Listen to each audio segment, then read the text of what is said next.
Selamat datang semuanya yang sedang menikmati kopi susu di warung Bude Yanti. Sekarang kita akan kembali lagi diperlihatkan dengan Xiao Yan yang pada saat ini masih memurnikan ramuan. Sementara itu di sisi lain klon Zuchi yang dibiarkan tidak terkendali oleh Xiao Yan terlihat duduk bersila di atas meteorit.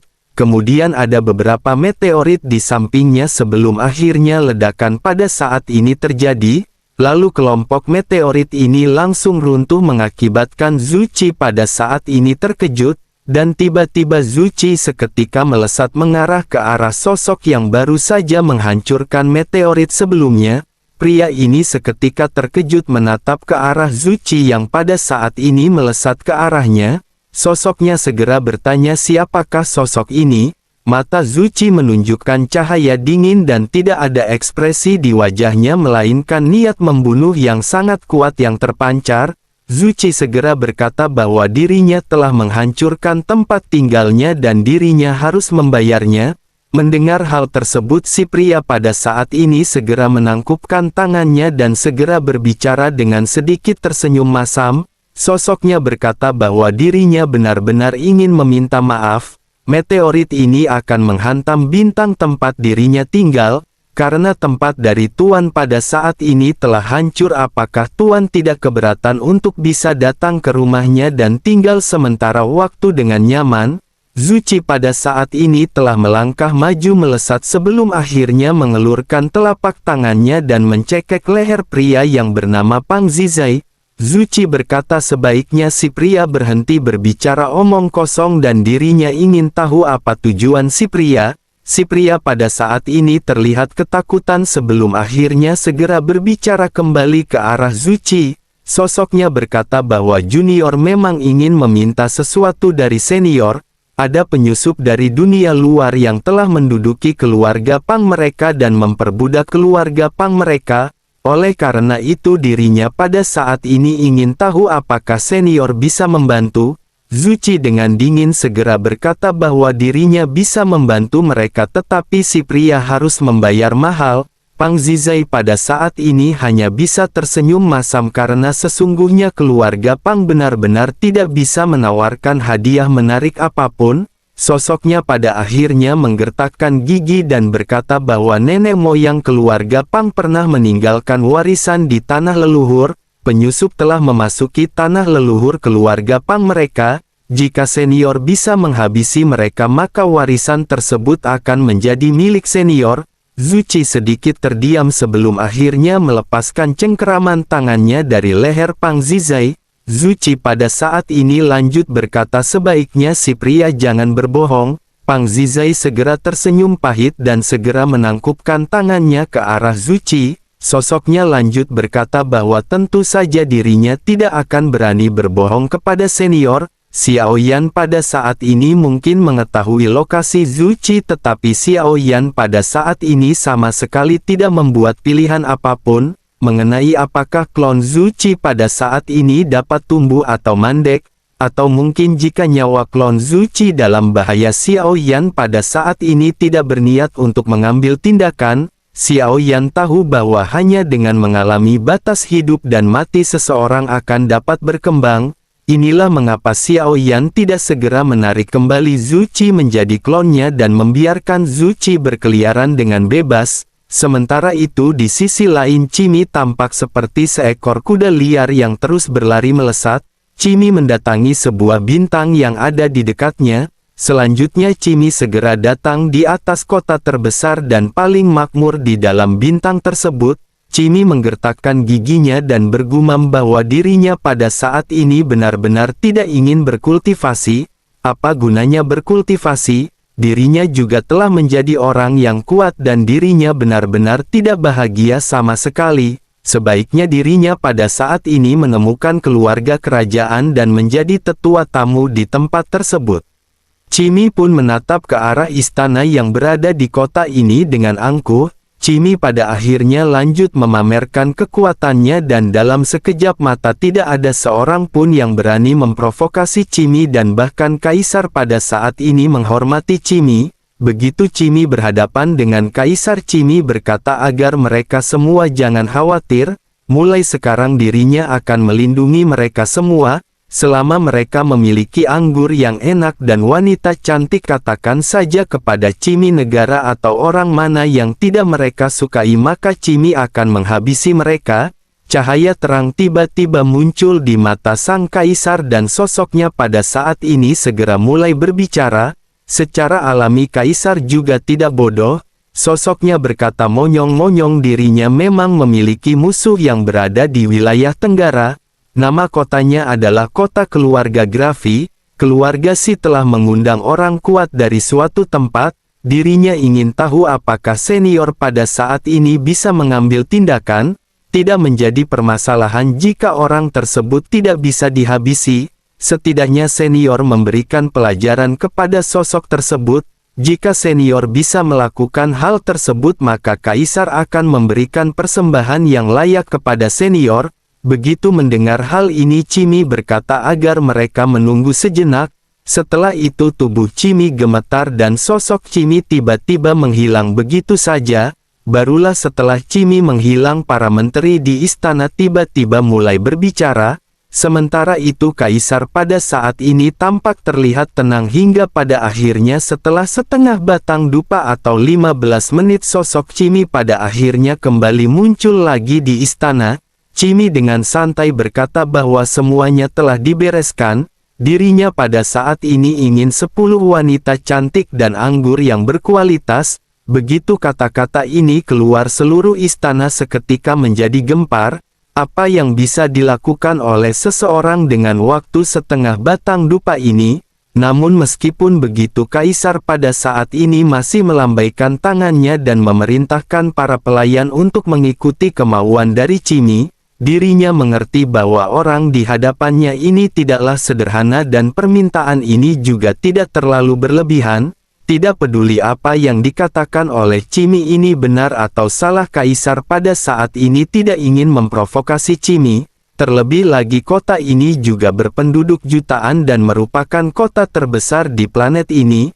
Meskipun ada orang kuat lain yang menjaga kekaisaran, tetapi mereka pada saat ini hanya bisa berdiri terdiam di antara para menteri. Sejak awal orang-orang ini menundukkan kepala dan bahkan tidak berani menatap ke arah Cimi. Ini jugalah yang mengakibatkan kaisar pada saat ini hanya bisa mengikuti semua perkataan Cimi. Dirinya juga menyiapkan istana mewah untuk Cimi dan dirinya benar-benar mewujudkan apa yang diinginkan oleh Cimi. Tidak lama kemudian pada saat ini sesosok segera datang dengan membawa kabar ke istana. Sosok ini adalah mata-mata yang ditempatkan di kota Grafit. Melihat kemunculan mata-mata ini, kaisar segera bertanya apakah orang kuat tersebut telah terbunuh. Pembawa kabar menggelengkan kepalanya dan berkata bahwa dirinya tidak akan melaporkan mengenai hal tersebut. Dirinya pada saat ini hanya ingin menyampaikan bahwa seluruh kota Grafit menghilang begitu saja. Hanya ada jurang maut yang tersisa di sana dan dirinya tidak tahu apa yang telah terjadi. Semua menteri pada saat ini seketika tersentak di tempat masing-masing. Sementara itu kaisar sedikit melotot dan menyadari bahwa mereka telah kedatangan keberadaan yang sangat kuat.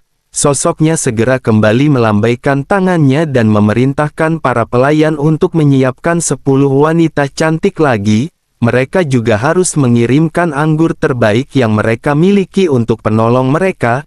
Kaisar berpikir bahwa dengan keberadaan dari Cimi bahkan negara manapun di planet ini tidak akan mampu mengancam mereka. Sementara itu di istana Cimi pada saat ini terlihat tertawa terbahak-bahak dengan belasan sosok anggun yang bergoyang di sampingnya.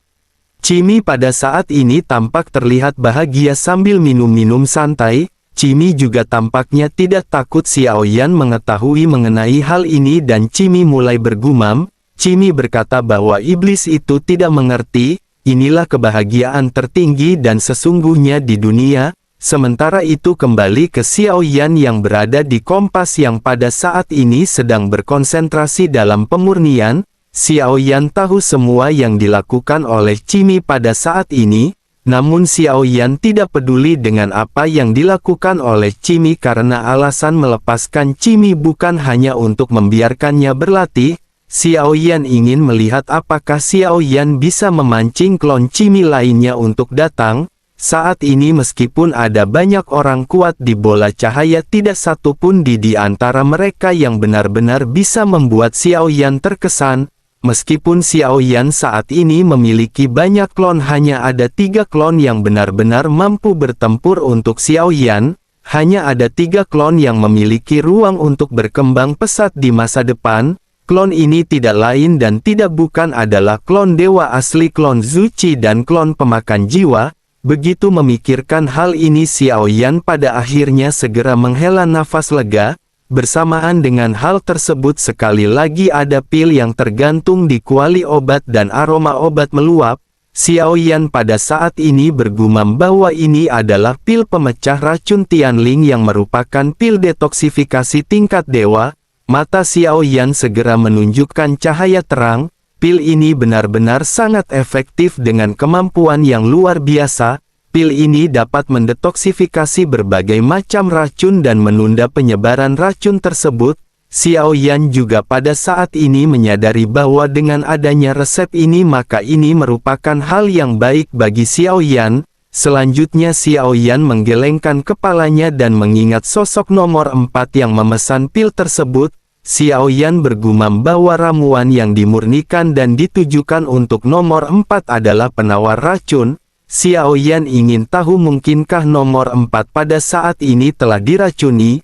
Xiao Yan lanjut menghela nafas dan segera memasukkannya ke dalam botol batu giok. Selanjutnya Xiao Yan terus melakukan proses pemurnian di atas kompas. Pada saat ini mereka telah memasuki lubang cacing kedua. Jika mereka telah melewati lubang cacing terakhir, barulah mereka akan mencapai alam iblis keabadian kuno. Saat Xiao Yan keluar dari lubang cacing kedua, mata Xiao Yan pada saat ini terlihat menyipit karena tidak jauh dari mereka ada bola cahaya yang sama yang muncul, tetapi bola cahaya ini lebih besar. Ada ribuan sosok di dalamnya dan yang menyeret bola cahaya ini ada sekitar 100 sosok. Sosok yang berada di kompas di kejauhan juga segera mengalihkan pandangannya terlebih dahulu ke arah kelompok Xiao Yan. Matanya tertuju pada iblis keabadian Daozi yang berada di kompas di bagian paling depan. Sosoknya lanjut berbicara dengan tersenyum bahwa Zonggu Daozi pada saat ini tampaknya telah kembali. Iblis keabadian Daozi tiba-tiba terkejut sementara Xiao Yan memiliki ekspresi yang sedikit menggelap, keringat seketika mengucur di dahi iblis keabadian Daozi dan sosoknya segera tersenyum. Iblis keabadian Daozi pada akhirnya segera berbicara kepada pria yang bernama Huo Sang Daozi. Sosoknya berkata bahwa hasil panen dari Huo Sang Daozi tampaknya luar biasa. Mendengar hal tersebut, Xiao Yan pada saat ini menyipitkan matanya dan Xiao Yan segera menyadari sesuatu. Xiao Yan berpikir bahwa Daozi ini tampaknya adalah gelar bagi mereka.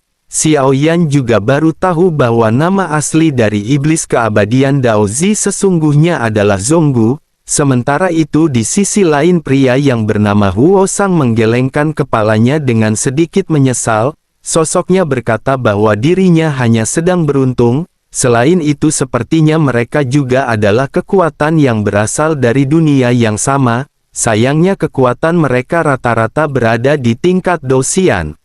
Begitu selesai berbicara, sosoknya segera memperhatikan Xiao Yan dan Jin Dongming di belakang dari Zonggu. Sosoknya lanjut bertanya siapakah dua sosok ini.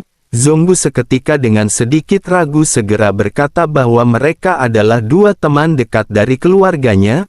Penangkapan kali ini juga dilakukan berkat bantuan mereka berdua. Mendengar apa yang dikatakan oleh Zonggu, Xiao Yan segera berdiri terlebih dahulu dan segera menangkupkan tangannya.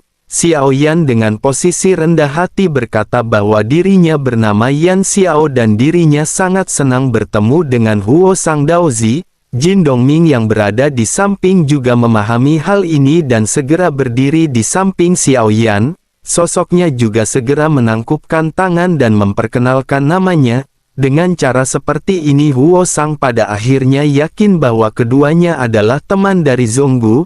Huo Sang juga pada akhirnya tersenyum ramah kepada Xiao Yan dan Jin Dongming sebelum akhirnya kembali berbicara kepada Zonggu. sosoknya berkata sebaiknya Zonggu pada saat ini meluangkan waktunya, dirinya pada saat ini akan pergi terlebih dahulu karena tujuannya belum tercapai. Zonggu pun mengangguk dan segera menangkupkan tangannya sebelum akhirnya berkata bahwa dirinya juga berharap Huo Sang Daozi mendapatkan semuanya dengan lancar. Huang Sang Daozi pun menangkupkan tangannya hingga pada akhirnya mereka pada saat ini segera berpisah. Setelah Huo Sang pergi, mata Xiao Yan pada saat ini sedikit menyipit ketika menatap ke arah Zonggu. Zonggu memperhatikan tatapan Xiao Yan dan segera menjelaskan semuanya.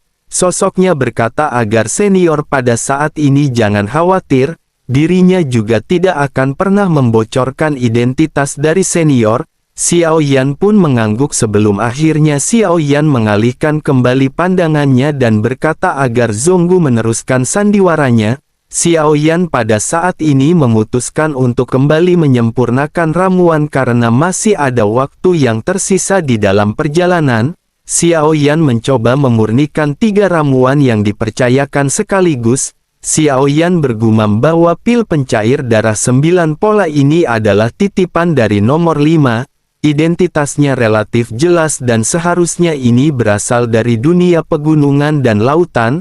Fungsi pil ini juga untuk peleburan darah dan Xiao Yan pada saat ini hanya tidak tahu bagaimana hal ini digunakan. Xiao Yan kembali ke proses pemurniannya dan tidak lama setelah kelompok Xiao Yan bergerak maju, mereka kembali bertemu dengan makhluk iblis keabadian lainnya yang menyeret bola cahaya. Sesosok di dalam hampaan pada saat ini terlihat berbicara kepada Zonggu ketika bertanya, bukankah ini adalah Zonggu? Sepertinya panen Zonggu kali ini benar-benar sangat bagus. Zonggu pada saat ini menatap ke arah sosok tersebut dan mata Zonggu tiba-tiba menjadi gelap. Sepertinya Zonggu tidak memiliki hubungan yang baik dengan sosok tersebut. Namun meskipun begitu Zonggu masih menangkupkan tangannya dan segera menyapa sosok yang bernama Liu Zong Daozi. Sementara itu pria bernama Liu Zong pada saat ini tersenyum dan mulai kembali berbicara kepada Zonggu. Sosoknya bertanya mengapa Zonggu pada saat ini tidak memberikan tangkapannya kepada Liu Zong. Jika dirinya bisa melakukan hal tersebut maka Liu Zong akan memberinya pil keberuntungan sebagai imbalan. Menanggapi hal tersebut Zonggu berkata bahwa Liu Zong Daozi tampaknya sedang bercanda. Dirinya telah menangkap banyak orang kuat kali ini dengan kualitas ini, jangankan pil keberuntungan dirinya bahkan bisa mendapatkan banyak poin kontribusi. Dirinya tidak bisa memberikan Liu Zong Daozi hasil panen ini dan dirinya berharap Liu Zong Daozi menghargai keputusan Zonggu. Terlebih lagi jika tetua mengetahui hal ini maka Liu Zong Daozi tentu mengetahui konsekuensinya. Begitu mendengar hal ini Liu Zong seketika bergerak dan langsung melompat melesat ke arah kompas tempat di mana Xiao Yan dan yang lainnya berada. Sosoknya lanjut bertanya apakah menurut Zonggu dengan adanya 2 pembantu dirinya bisa menjadi lebih sombong di hadapan Liu Zong Daozi. Zonggu pada saat ini tampak terlihat ingin marah tetapi Zonggu tidak memiliki kekuatan yang cukup untuk berhadapan dengan Liu Zong Daozi. Dirinya juga tidak tahu apakah Xiao Yan akan membantunya, oleh karena itu meskipun ada kemarahan di wajahnya dirinya tidak mengeluarkan suara sama sekali. Sementara itu di sisi lain Liu Zong Daozi pada saat ini segera meledek dengan ekspresi sinis di wajahnya. Sosoknya segera bertanya apakah Zonggu pada saat ini akan menyerahkannya kepada Liu Zong Daozi. Mengapa dirinya pada saat ini harus repot-repot mengadakan pertempuran di antara kedua belah pihak? Sebaiknya dirinya pada saat ini menerima pil keberuntungan sebagai imbalan pemberian hadiah. Begitu perkataannya terdengar tiba-tiba ledakan terjadi dengan kompas yang tiba-tiba tertutup api. Suhu yang sangat panas segera membuat Liu Zong Daozi panik dan buru-buru melesat mundur. Liu Zong Daozi pun berteriak dengan dingin sambil menatap dengan marah ke arah Xiao Yan. Meskipun Xiao Yan pada saat ini sedang memurnikan obat tetapi dirinya bisa merasakan adanya ancaman dari Xiao Yan. Sosoknya segera berteriak bahwa mereka tampaknya benar-benar mencari kematian. Begitu mendengar kata-kata ini tanpa Xiao Yan perlu berbicara, Jin Dongming sudah berdiri di hadapan Zonggu. Sementara itu Liu Zong Daozi pada saat ini seketika menatap ke arah Zonggu dengan dingin dan sosoknya segera mulai kembali berbicara. Sosoknya berteriak bahwa sepertinya Zonggu pada saat ini benar-benar tidak ingin menyerah. Zonggu juga pada saat ini terlihat mengeras setelah apa yang dilakukan oleh Xiao Yan dan sosok Jin Dongming yang berdiri di sampingnya. Sementara itu di sisi lain momentum dari Liu Zong seketika meledak dengan kekuatan yang kuat. Pada saat yang sama beberapa sosok segera bergegas mengelilinginya dan semuanya memancarkan momentum yang juga kuat. Pada saat ini ada dua sosok dengan kekuatan langkah kelima dan satu sosok dengan kekuatan langkah keenam keabadian Kaisar. Sementara itu kekuatan Liu Zong sendiri sedikit lebih lemah dan hanya berada di tingkat langkah keempat keabadian. Di sisi lain mata Jin Dongming pada saat ini sedikit menggelap menatap ke arah sosok-sosok yang bersiap untuk melakukan pertempuran. Jin Dongming berpikir bahwa dirinya tidak akan bisa menyelesaikan operasi seperti ini sendirian, namun Jin Dongming pada saat ini tidak takut dan segera melesat ke dalam kehampaan. Melihat hal tersebut Liu Zong seketika meledek ketika bertanya apakah hanya itu yang dimiliki oleh Zonggu. Begitu sosoknya selesai berbicara pada saat ini sosok-sosok yang berada di belakangnya segera melesat untuk berhadapan dengan sosok Jin Dongming. Sosok-sosok ini sesungguhnya memiliki ekspresi muram dan terlihat jelas bahwa mereka pada saat ini benar-benar enggan bertempur. Tentu saja yang paling penting pada saat ini adalah kekuatan mereka secara keseluruhan tidak sebanding dengan Jin Dongming. Meskipun jumlah mereka kuat tetapi pertempuran ini masih sulit untuk bisa dimenangkan. Meskipun pada saat ini ada belasan sosok yang juga ikut meraung ke arah Jin Dongming. Namun kekuatan dari belasan sosok ini jauh lebih lemah jika dibandingkan dengan mereka. Di sisi lain bersamaan dengan sosok-sosok ini yang terjerat dengan Jin Dongming, Zonggu pada saat ini segera menggertakkan giginya. Zonggu pada saat ini benar-benar tidak tahu harus berbuat apa ketika berhadapan dengan Liu Zong. Sementara itu Liu Zong pada saat ini tersenyum dan berteriak bahwa sekarang adalah giliran Zonggu untuk melawan Liu Zong. Begitu sosoknya selesai berbicara sosoknya segera mengambil langkah ke depan dan mengangkat telapak tangannya. Bayangan telapak tangan berwarna kuning tua tiba-tiba terbentuk dan dilesatkan ke arah kompas tempat Zonggu dan Xiao Yan berada. Zonggu menggertakkan giginya dan sosoknya pada saat ini segera bergerak. Dirinya pada saat ini hanya bisa bertarung dengan keras meskipun kesenjangan kekuatan mereka cukup jauh. Langkah keenam ini segera terguncang dan perasaan yang sangat kuat memberitahunya bahwa dirinya tidak akan bisa menerima pukulan ini bahkan jika dirinya mengeluarkan seluruh kekuatannya. Secara naluriah dirinya juga pada saat ini memilih untuk menghindari dari pukulan dari klon dewa asli. Melihat hal ini Liu Zong seketika menggertakkan gigi dan mulai mengeluarkan raungan marah. Sosoknya berkata bahwa mereka benar-benar sungguh sangat sialan. Mereka masih belum melindungi tuannya dan jika tuannya mati mereka juga semua akan mati. Begitu suara ini terdengar tiba-tiba Liu Zong pada saat ini kembali dipenuhi dengan aura kematian. Suara Xiao Yan segera terdengar di telinganya. Xiao Yan berkata perlahan bahwa Liu Zong pada saat ini benar-benar terdengar begitu berisik. Begitu mendengar suara Xiao Yan ini saat berikutnya Xiao Yan meninju dada Liu Zong dengan keras. Liu Zong merasakan dingin di dadanya. Ketika dirinya melihat ke bawah pakaiannya seketika robek dan lubang berdarah muncul di dadanya. Jantungnya juga langsung hancur berubah menjadi potongan daging yang tidak terhitung jumlahnya. Kekuatan keabadian seketika berlalu dengan cepat dan Xiao Yan tidak memberikan Liu Zong sedikit pun kesempatan untuk pulih. Kelima jari Xiao Yan lanjut menggenggam kepala Liu Zong dan Liu Zong bisa merasakan kepalanya ditekan oleh Xiao Yan. Di bawah tatapan dari Zonggu di kejauhan kepala Liu Zong pada akhirnya meledak tepat di kelima jari Xiao Yan. Tubuh bagian bawahnya pada saat ini lanjut terbungkus dengan api dan seluruh tubuhnya benar-benar meleleh dengan cepat. Zonggu tidak bisa menahan diri untuk tidak menelan ludahnya melihat pemandangan ini. Dirinya tidak bisa melihat kekuatan Xiao Yan, dan bagi Zonggu yang berada di langkah kedua, dirinya berpikir bahwa Xiao Yan pastilah merupakan keabadian dewa yang menyembunyikan kekuatannya.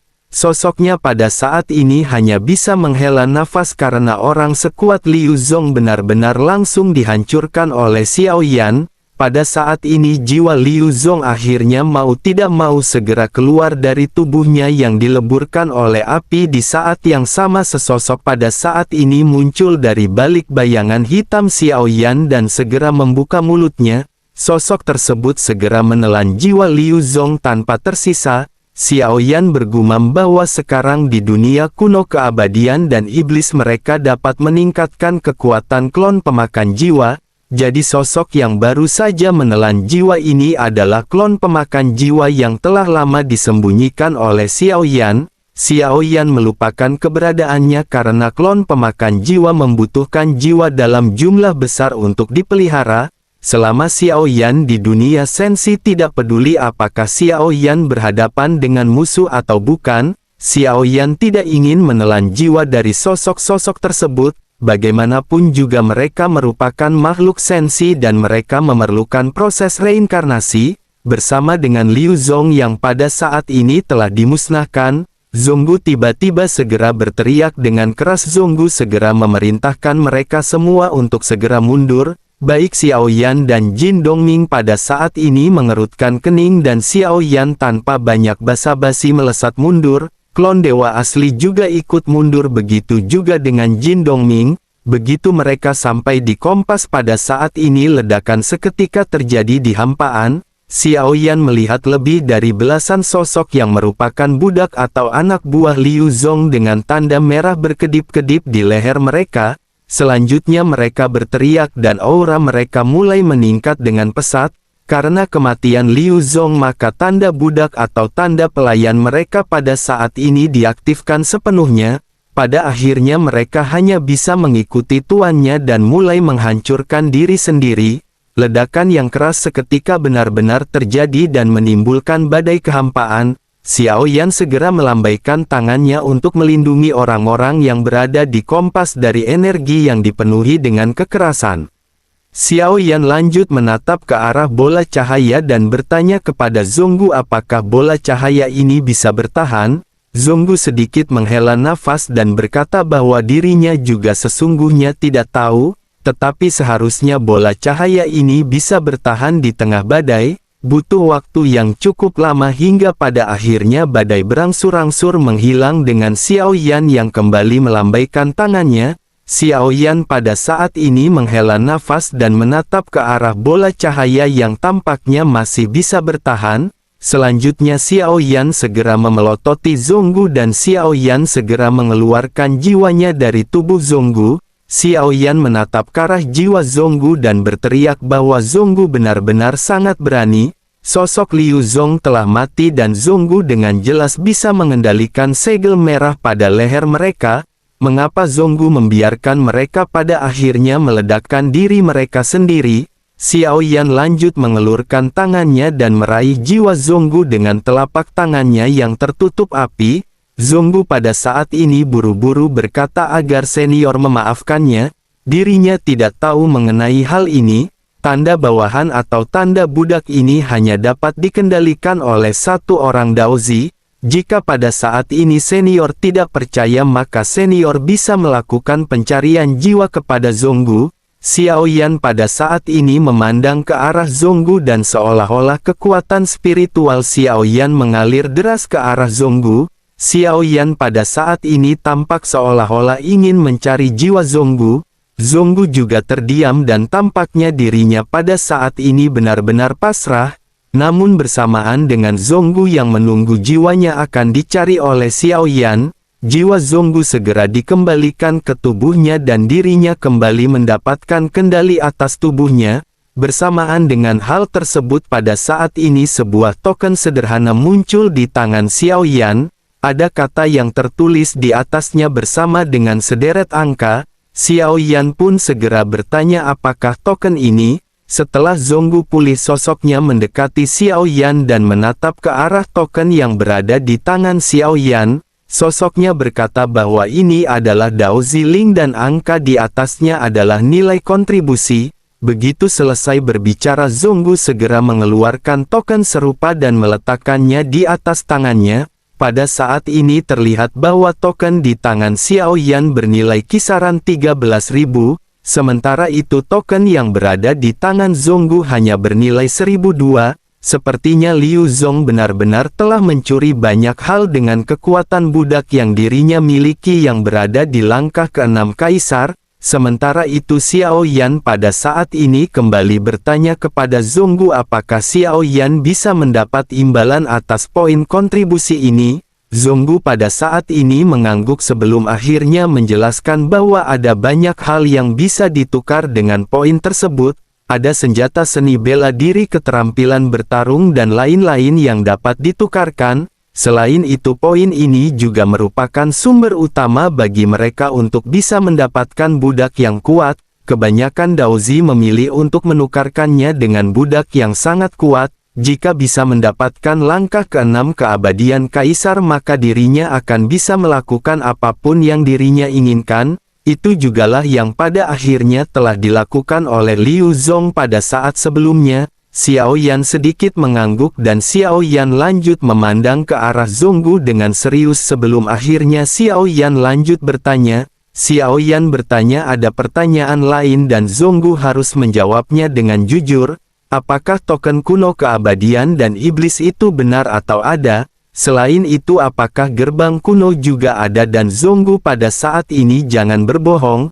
Zonggu sedikit ragu dan dirinya pada saat ini bisa merasakan adanya tekanan yang datang dari Xiao Yan. Dirinya juga langsung mengingat Liu Zong yang mati mendadak di tangan Xiao Yan. Zonggu pada akhirnya menjelaskan bahwa baik token kuno keabadian dan iblis serta gerbang kuno tersebut memang ada.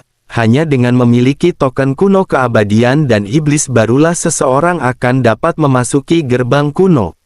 Dengan kekuatan Zonggu secara alami dirinya tentu saja tidak memenuhi syarat. Selain itu dikatakan bahwa gerbang kuno dapat mengarah ke dunia dalam masa lalu, tetapi menurut Zonggu hal ini sepertinya hanyalah sebuah pernyataan gimmick. Sejauh yang dirinya tahu hanya ada dua kemungkinan dan yang pertama hal ini mungkin adalah jebakan yang dirancang oleh alam iblis keabadian untuk mengikat orang-orang kuat dan kemudian menangkap mereka semua.